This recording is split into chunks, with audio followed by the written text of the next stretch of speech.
No, they can't take that away from me. Yeah. The way your smile just be. Good morning. The way you sing up key. Baby, the way you haunt my dreams. Homeless is a feeling when you're homeless, and I don't feel homeless at all. I feel very, very much at home, and especially when I come back to Totnes. We may never meet again. Good morning. Yep. Short Short period or long stay? Just short. I've always done charity work. Oh, good. But when I was in Totnes, it just seemed a one-way street. People were supporting me in buying the big issue. It's 150, sir, if that's okay. And I just felt change. a bit Thank you very awkward about that, really. And so I decided to actually give something back. And it makes it a much more organic experience, really. So the community supports me in buying the issue, and I support the community in doing some fundraising for that community. Nice to see you, mate. In cash and gifts, it's over £60,000 now. So that's which I'm well chuffed with. But I don't consider that I've raised it, really. Should have some change now. It's more a channel for other people's compassion. So I'm just a collector of stuff. People look at me as sort of a brick wall they can talk to, really. A brick wall they can listen. But I'm no threat to them in any way. I'm just a big issue guy. I've had guys come up telling me they've been disloyal to their wives and felt guilty about it. And so I get some real heavy conversations going on. Yeah. Yeah. I don't want to live in them. Yeah. I'm sick of all these hippies as well, to be honest with you. But very rewarding on some occasion. Very rewarding.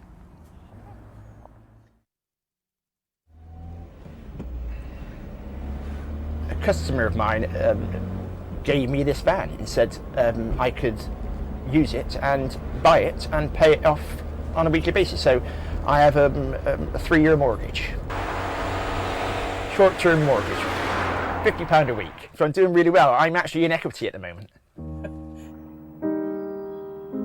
I started off many years ago on a park bench in Bristol and various underground car parks, building sites. Then once I got to Totnes, a customer gave me an old car. So I took the back seats out, and that was my home for a couple of years. And slowly, then it was an escort van, a transit van, and slowly I progressed up the property ladder. And now I have this wonderful home. It's a wonderful experience to be in this van now.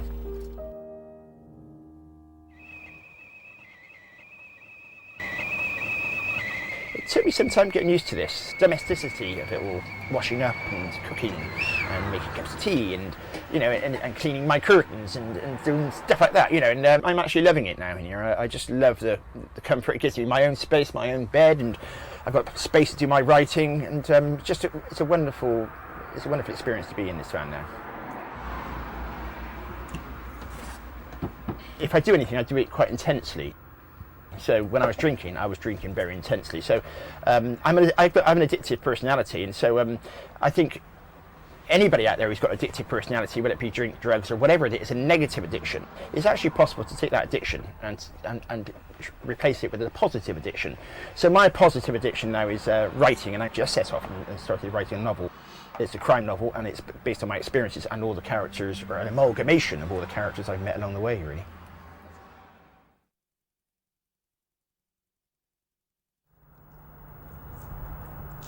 I was really heavy into drink in Bristol for a couple of years, and I just woke up one morning and thought, what the hell am I doing?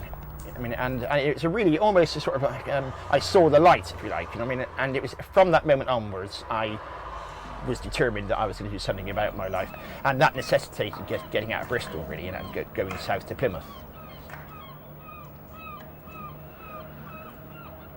It's quite poignant coming back and seeing it, and seeing the remnants of other people living that way of life that I used to live those years ago.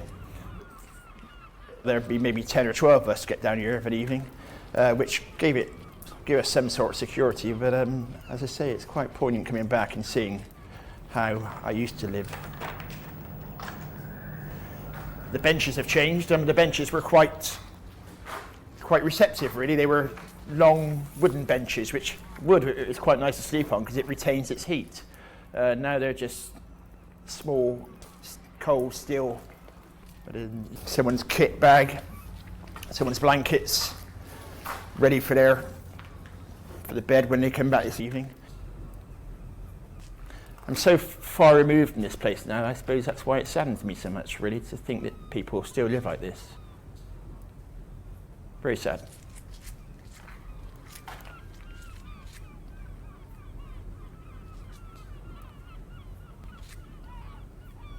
And here it is, what used to be our oasis in the middle of Plymouth city centre, the Sherry Tree. We used to congregate here most afternoons, 10 or 12 of us, drinking copious amounts of sherry after a hard day's work. And the Sherry Tree became known as that because if we had more sherry than we can handle, we would leave half bottles under the tree for others less fortunate or more fortunate. In fact, once we had a home delivery. We all went around Iceland and clubbed in to get 14, 15 bottles of sherry and had the delivery man deliver it to our social club here on this wall by the Sherry Tree. But very sad place to be as well, a very poignant place because of all those that didn't quite make it. Fortunately, I got it before that happened to me, but it does sadden me again to be here.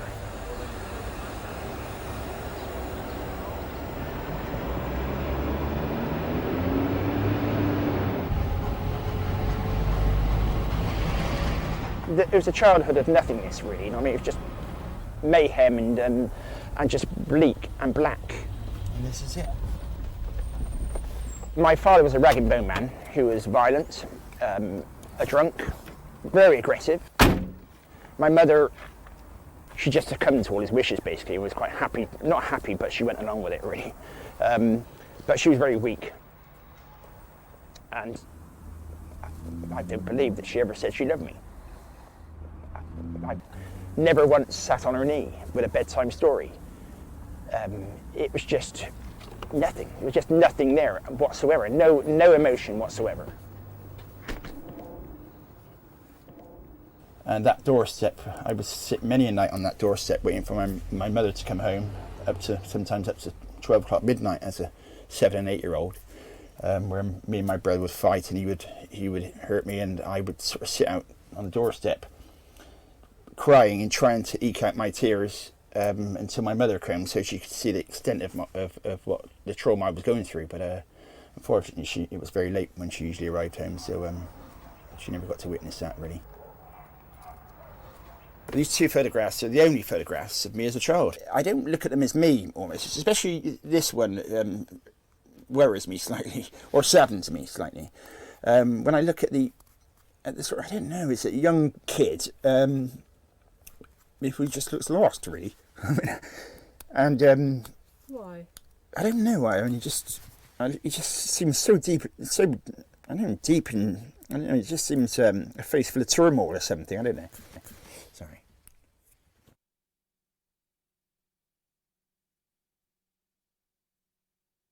The sins of the fathers were delivered on the children, and I had sins delivered on me, and those sins potentially were to be delivered on my own children. So in retrospect, when I walked away, I was taking those sins with me.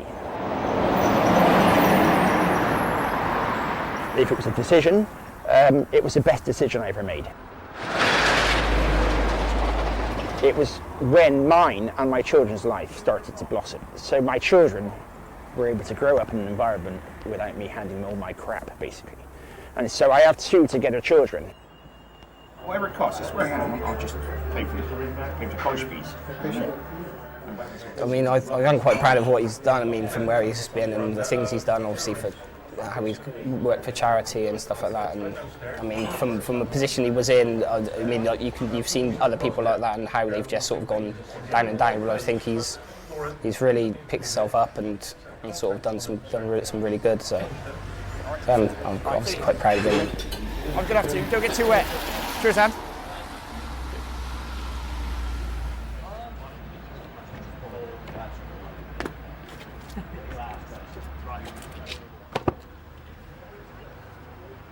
When I'm in a town and I become quite recognised, I wouldn't say famous, but quite well known, it almost becomes claustrophobic in as much as that you never stop being the big issue man. You always, even in my time off, if I'm going to the pub for drinks with friends or going out for a meal or walking up the street, I am always the big issue man. Southwest, big issue? And so it does become slightly claustrophobic in the end, and I have to then move on to another town where I can regain my anonymity. Really. Whether I'd be happier, maybe not. You know, I can't. Happiness and contentment for me are two different things. I'm content, which is a much more long-standing emotion. Happiness just comes and goes. Contentment stays with you a little bit longer. So I'm very content.